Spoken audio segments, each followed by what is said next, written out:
We've got the iPhone 15 and the 15 Plus, and we're unboxing them both. Starting off with the standard iPhone 15, which we got in what Apple is calling blue, even though it looks more white than anything. Inside the box, we have a reminder that this phone doesn't have a physical SIM slot, just like the iPhone 14.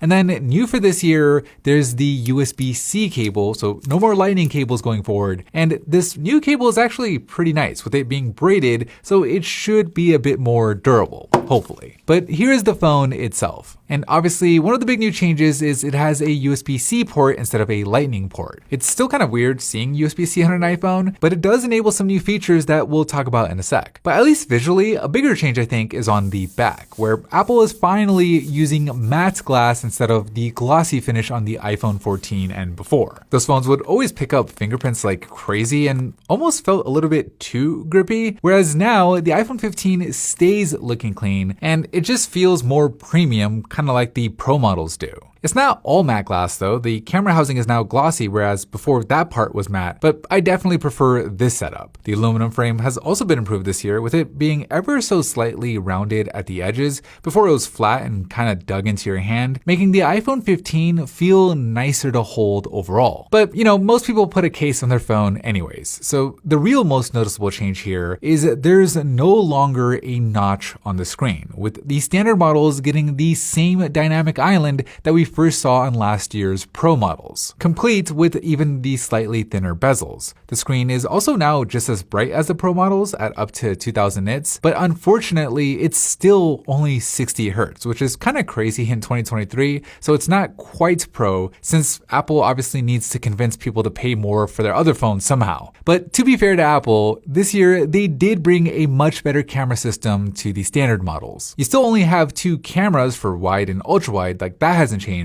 But because the iPhone 15 has a new 48 megapixel sensor, you now have the option to crop in 2x without technically losing any optical quality. So it's kind of like having three cameras where you have the ultra wide, the standard, and now a 2x zoom, which technically makes this the biggest zoom range on a standard model ever. But arguably, I think a better new feature on the cameras is the new portrait option, where you don't have to remember to go into portrait mode to get that nice blur effect, with the iPhone 15s being smart enough to automatically capture depth information anytime it spots a person or a dog or a cat in your photos, and then lets you add those depth effects after the fact, which, you know, being someone who always forgets to go into portrait mode, this is something I definitely appreciate. Okay, moving on to the iPhone 15 Plus. We got it in the black color, and it actually looks black, and inside the box you have the same set of accessories. I was hoping that Apple would color match this cable to the phone like they do with their Macs, but it's the same braided cable as before, which, you know, is fine,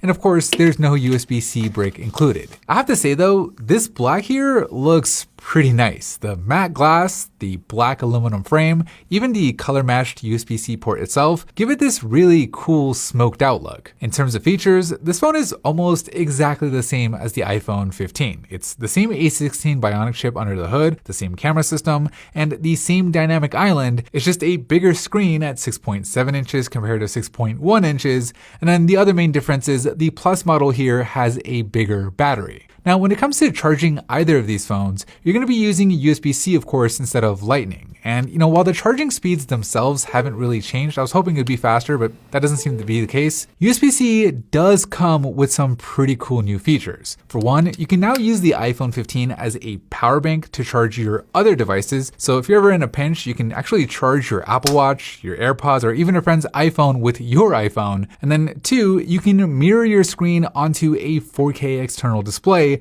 without needing any special adapters. And then finally, the third benefit of having USB-C on the iPhone is you can connect it to all sorts of peripherals, from external SSDs to even mixed reality glasses, where before you would always need special accessories to get them to work. It's nothing that Android phones haven't already had for years, but now it's on the iPhone too.